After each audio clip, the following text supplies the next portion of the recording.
मी शरद आणि प्रतिभा पवारांची मुलगी आहे. एखादी गोष्ट कोणीतरी काढून घेतली म्हणून रडत नाही बसणार. शून्यातून परत विश्व उभं करी आणि मधला वडिलांचं नाव या देशात रोशन करी. आज माझ्याकडे काही नाहीये.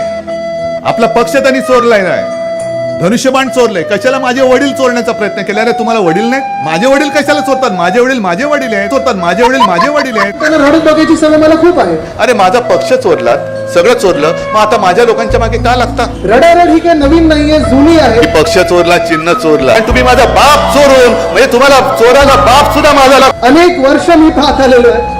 काही झालं की डोळ्यातून अश्रू काढायचे, रडायचं. दुसऱ्याचे आई वडील चोरणाऱ्याला काय म्हणायचं? बाप चोरणारी अवलाद. चिन्ह चोरलेले माझे वडील चोरायचा प्रयत्न करतात. किती उदाहरणं देऊ तुम्हाला? माझ्या हातामध्ये काही नाही. असं माझ्या हातामध्ये काही नाहीये. माझे हात रिकामे आहेत. मी तुम्हाला काही देऊ शकत नाही.